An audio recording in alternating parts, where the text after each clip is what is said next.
Hi friends, welcome to our channel. నేను మీ కుస్మా. ఎలా ఉన్నారండి అందరూ? మీ అందరూ కూడా హ్యాపీ అండ్ హెల్దీగా ఉంటారని మనస్ఫూర్తిగా కోరుకుంటూ ఇవాల్టి వ్లాగ్ స్టార్ట్ చేస్తున్నా.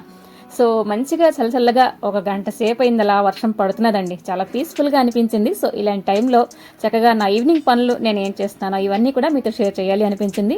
చాలా మటుకు మార్నింగ్ రొటీన్స్ షేర్ చేస్తున్నాను. సో ఒక ఈవినింగ్ రొటీన్ చూసేయండి. ఇంకా మీ సంగతులు ఏంటండి? మన వీడియోస్ చూస్తున్నారా? లైక్ చేయడం మాత్రం మర్చిపోకండి. అలాగే మన ఛానల్ మోనిటైజేషన్కి చాలా దగ్గరలో ఉన్నది. ఒకవేళ కంటెంట్ నచ్చినట్లయితే ప్లీజ్ టు సబ్స్క్రైబ్. కామెంట్ చేయడం అస్సలు మర్చిపోవద్దు.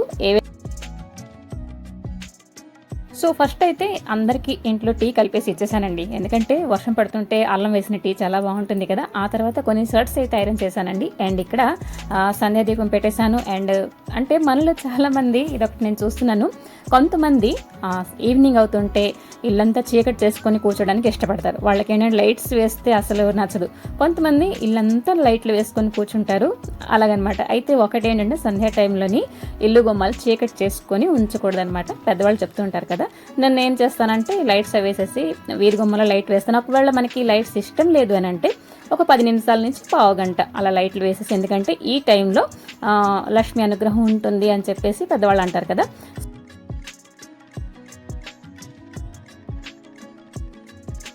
ఇంకాను హనుమాన్ చాలీసా ప్లే చేయడం అస్సలు మిస్ అవనండి. చాలా ధైర్యంగా ఉంటుంది, ఇల్లంతా పాజిటివ్గా ఉంటుంది అనమాట హనుమాన్ చాలీసా. అలాగే మార్నింగ్ కూడాను కొన్ని పాటలు లైక్ లక్ష్మీ సహస్రనామం ఇవన్నీ ఉంటాయి కదా, ఫోన్లో ప్లే చేసుకుంటూ నేను పనులు చేసుకుంటాను. ఇంకా coming to my evening routine, కొంచెం వంటిలంతా కూడాను సాయంత్రం క్లీన్ చేశాను. ఎందుకంటే ఈవినింగ్ ఏమో మేమైతే వైట్ సాస్ పాస్తా చేసుకున్నామండి స్నాక్స్ కింద. సో ఇంకా మైదా ఇవన్నీ కూడాను మళ్ళీ దాచేస్తాను అనమాట. అండ్ ఈరోజు చేయబోతున్నాను పన్నీర్ కర్రీ. ఎక్కువగా డిన్నర్లోకి అయితే చపాతీలే చేస్తానండి. సో ఫస్ట్ అయితే ఏంటంటే సామాన్లు కావాలి. పన్నీర్ వైట్ గ్రేవీ కర్రీ చేస్తాను కదా, దానికోసం కాజు, ఆ తర్వాత దోస గింజలు ఇవన్నీ ఇలాంటి ఐటమ్స్ నేను ఫ్రిడ్జ్లో స్టోర్ చేస్తానండి. మీరు కూడా అలానే చేస్తారా?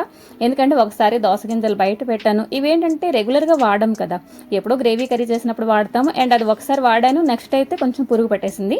సో అప్పటి నుంచి ఫ్రిడ్జ్లో పెట్టుకుంటున్నాను. సో బాగుంటుంది, ఫ్రెష్గా ఉంటున్నది అనమాట.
సో పిండి అయితే కలిపేసానండి. అండ్ పిండి కలిపిన తర్వాత కొంచెం నూనె వేసేసి కలిపేసి మూత పెట్టేస్తే నేను మిగతా పనులు చేసుకునే లోపల పిండి అయితే చాలా సాఫ్ట్గా ఉంటుంది. అండ్ చపాతీలు కూడా చాలా సాఫ్ట్గా వస్తాయండి.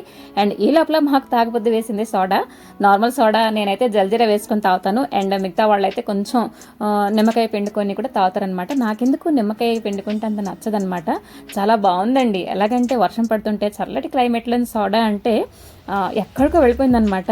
చాలా బాగుంది. సో ఇంకా కర్రీ విషయానికి వచ్చేస్తే పన్నీర్ కర్రీ చెప్పాను కదా, ఇదైతే 1/2 కిలో తీసుకొచ్చారు.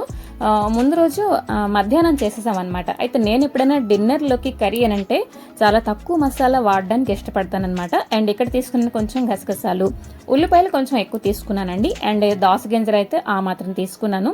ఇందులో అయితే ఎంత తక్కువ మసాలా. ఇవన్నీ ఏంటంటే గ్రేవీ మనకి క్రీమీగా వస్తుంది, చాలా బాగుంటుంది. ఇంకా ఫ్లేవర్ కోసం వచ్చేసరికి కొంచెం దాల్చిన్, మిరియాలు, 2 లవంగాలు ఇవి తీసుకున్నాను అనమాట.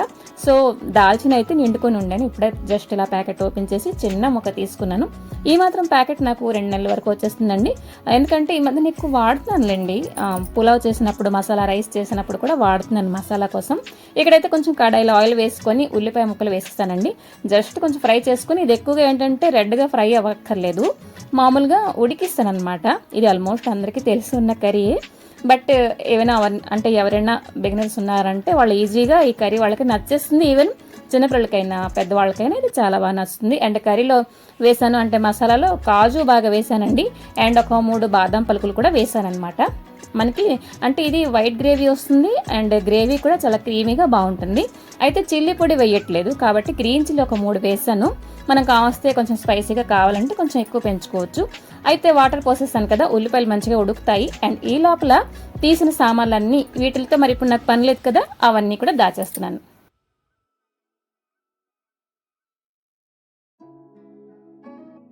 అంటే ఈవినింగ్ అయినా మార్నింగ్ అయినా సామాన్లు తీసేసి వాటి పని అయిన తర్వాత ఎక్కడ తీసామో అక్కడ సర్దేశామంటే నెక్స్ట్ సర్దుకునే రొటీన్ మరి ఉండదండి. నేను ఇదే నమ్ముతాను.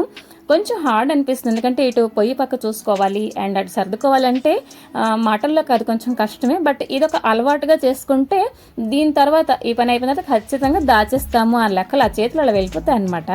సో నేను అదే ఫాలో అవుతాను. ఏమిటండి బోధన ఎక్కువ అయిపోయిందా అంటే ఏంటంటే రాత్రి మరి నాకు తెలుసు వంట అయిపోయిన తర్వాత నేను మరి క్లీనింగ్కి ఎక్కువ టైం కేటాయించలేను.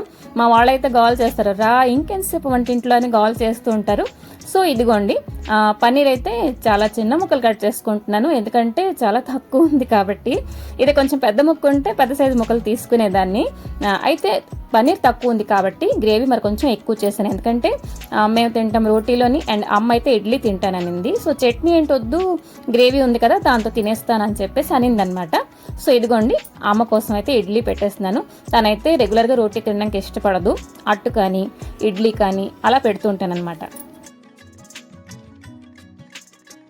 అయితే ఈ కర్రీలో మనం పన్నీర్కి మ్యారినేట్ కూడా చేయలేదు. పన్నీర్ కూడా చాలా సాఫ్ట్గా ఉందండి. ఒక్కొక్కసారి మనం పన్నీర్ కొనేటప్పుడు కొంచెం మాడు వాసన వస్తుంటుంది. సో అలా రాకుండా ఉండాలంటే కొంచెం వేడి నీళ్ళు అండ్ వెనిగర్ వేసి కాసేపు నానబెట్టారంటే ఆ మాడిపోయిన వాసన మరి అస్సలు రాదండి. ఇంకో టిప్ ఏంటంటే కొంచెం పుదీనా, కొత్తిమీర, గ్రీన్ చిల్లీ పేస్ట్ చేసేసి మ్యారినేట్ చేశారంటే పన్నీర్కి ఆ మాడు వాసన మరి అస్సలు రాదండి. ఈ 2 టిప్లో ఏదైనా మనం యూస్ చేసుకోవచ్చు, చాలా యూస్ఫుల్ అనమాట. నేను అంటే ఖచ్చితంగా ఫాలో అవుతుంటాను. పన్నీర్ తీసుకురాగానే ఒక చిన్న ముక్క టేస్ట్ చేస్తాను, దానికి బట్టి. అయితే లక్కీగా ఈసారి తెచ్చిన పన్నీర్ చాలా సాఫ్ట్గా ఉంది అండ్ బ్యాడ్ స్మెల్ ఏంటి లేదనమాట, పాలు మాడిన వాసన ఏంటి లేదు. అలా ఉంటే మాకు నచ్చట్లేదు. సో ఇదిగోండి రొట్టెలు అయితే చేసేస్తున్నాను. అప్పటికే టైం దాదాపుగా 8 దాటిపోయిందనమాట.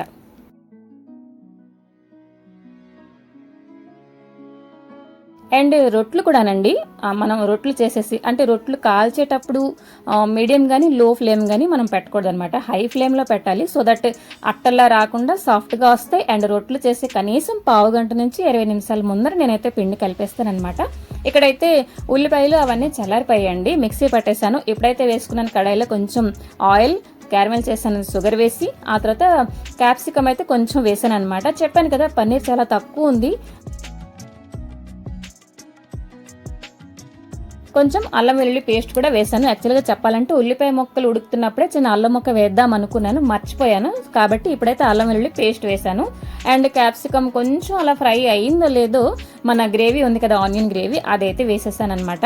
ఇదైతే కొంచెం వాటర్ కూడా మిక్స్ చేస్తున్నాను, చూస్తున్నారు కదా చాలా గ్రేవీ వచ్చింది. సో 5 మెంబర్స్కి ఇది చక్కగా సరిపోయి చిన్న గిన్నెతో మిగిలిందనమాట. అండ్ పన్నీర్ ముక్కలు కూడా వేసేసానండి.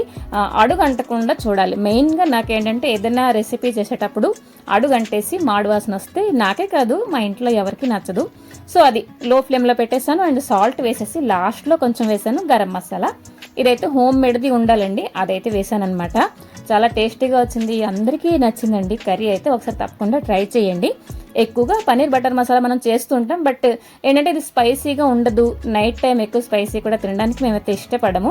లాస్ట్లో వేసాను మంచిగా కడిగిన కొత్తిమీర అండి, అంతే. సర్వ్ చేసి చూస్తున్నారా ఇప్పటికీ ఉడుకుతున్నదనమాట. ఈవెన్ వాయిస్ ఓవర్ ఇచ్చినప్పుడు కూడా ఈ కర్రీ నాకు తినాలి అనిపించింది అనమాట. సో కర్రీ రెడీ అయిపోయింది. అండ్ చపాతీలు చెప్పాను కదా చేసిన కానీ హాట్ బాక్స్లో పెట్టేసిన లేకపోతే గిన్నెలో మూత పెట్టేస్తే చాలా సాఫ్ట్గా రెడీ అవుతాయండి.